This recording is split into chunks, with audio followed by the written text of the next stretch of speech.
When I hear the word water, I think probably the most exciting, chemically complex, and very misunderstood resource on the planet. My interest in water is beyond just the technical aspects of what I do. Without water, civilization can't exist. There are no substitutes. It's not like energy.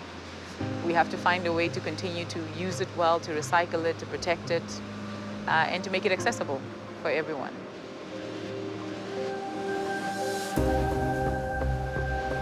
Namibia is probably one of the most beautiful countries on the African continent.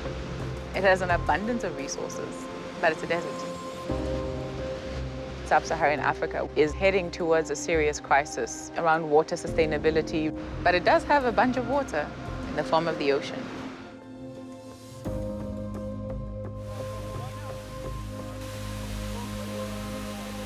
It's such a niche innovation area, especially because I think over the past couple of decades, the conversation around water is changing.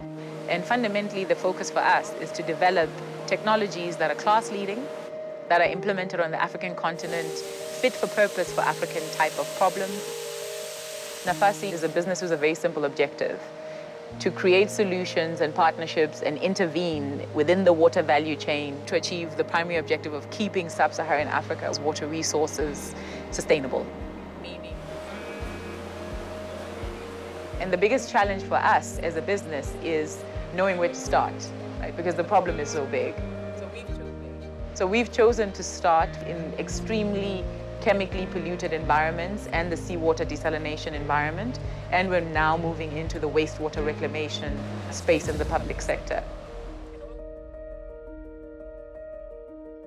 When we talk about the Witwatersrand gold mining areas, we've got 4 basins. Where we are is the Eastern Basin. Without water, we cannot live.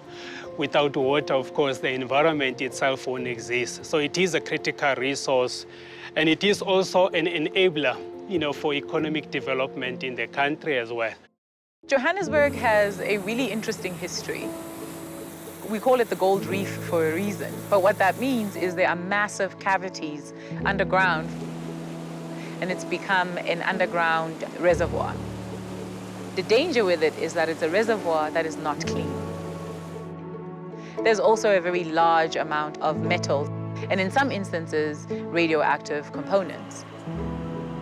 That is really the risk that we're trying to mitigate, is to prevent the water rising up to the point where it will start decanting, because then the impact to the environment will be huge. Acid mine water has to be purified or treated before it can be discharged into the natural stream. Currently, the plant is treating 93 million liters of water per day, and our target is 300 billion liters by 2030.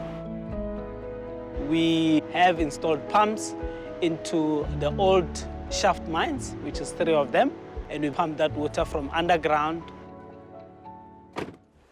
When I hear the word water, I basically think of life. So it's a very precious commodity and something that we have to look after. This is where we discharge the water treated from the plant. The water has been treated to an acceptable quality to be discharged into the flame.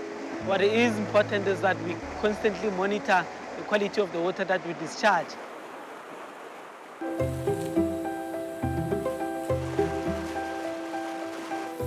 Growing up, I just thought water is from the rain. From the rain to the streams, and then you drink. After joining Nafasi Water, now I can see water as a serious resource. At the same time, it's very scarce. So if we don't treat it with high importance, we will definitely suffer from water stress. My role is corrective and preventive maintenance duties on equipment in order to minimize plant downtime. Whenever the plant needs me, I am there. I take full responsibility of the plant. When we're looking at opportunities within our business, we are finding ways to maximize the opportunity space for young women. Engineering is not always the easiest career for girls to stay in. because it requires lots of travel, you're away from home, you're working shifts. So it conflicts quite easily with the home responsibilities that young women tend to have. I first started my career in male-dominated environments. You have to work harder as a woman, and the opportunities is not as much as for males. Nafasi is a women-led organization where we have about 44% women. We're coming up a lot more proactively with policies and ways of operating that make it more sustainable for girls to stay within the career. Having that dominance and that equity in the inclusion of women, for me, is just the right thing to do. And that's why we have the program like our ESD programs. We don't see that as a legislation requirement, but as an imperative. I'm one of the beneficiaries of the ESD program. ESD is an enterprise supply development program that's aimed mostly on SMMEs to support them to grow their businesses. I was in corporate and then started a business in mechanical engineering. It's not easy at all to get your foot into this industry as a black female. But with Nafasi, there's been a lot of support. I'm happy to be part of Nafasi. As a small business, it's still easy for us to be adaptable, agile, and we are always willing to be part of our clients' innovation. I'm one of the oldest people in the organization, it's a young team. These are our students, Jessica and Daniel, our chemical engineering graduates. So what's the objective of the whole test? So we're testing to see what the concentrations of manganese are. University says Nafasi, we run this graduate program. And the reason we do it as an organization is to give people an opportunity to have a feel of the industry. And as we know that as a country struggling with regards to the water infrastructure, water treatment, we need to ensure that there's always engineers who can work in the sector.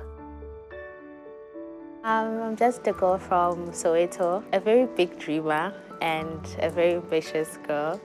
I started as a lab intern, and then I became an acting plant operator until I got to this position as senior process controller. I like solving problems. That's why I got into engineering.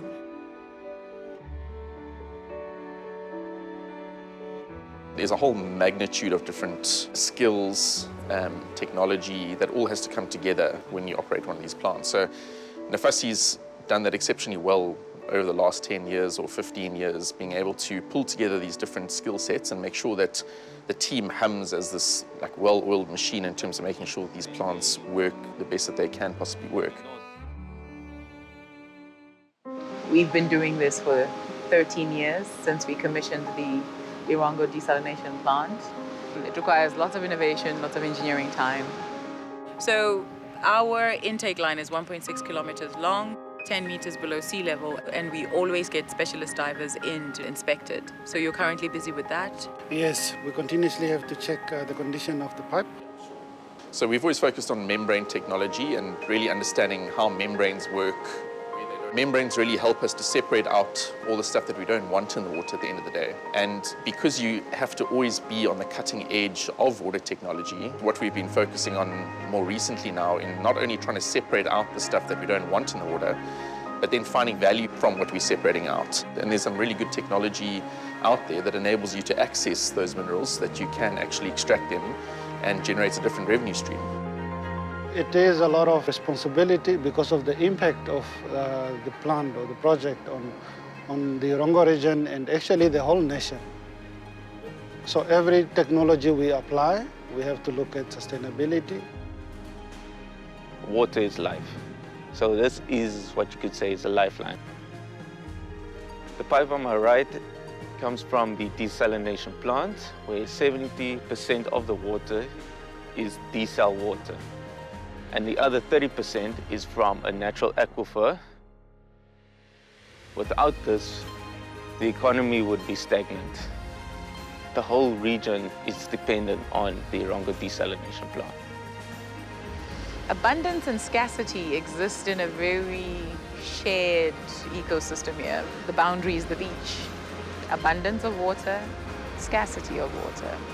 And technology is the bridge between the two.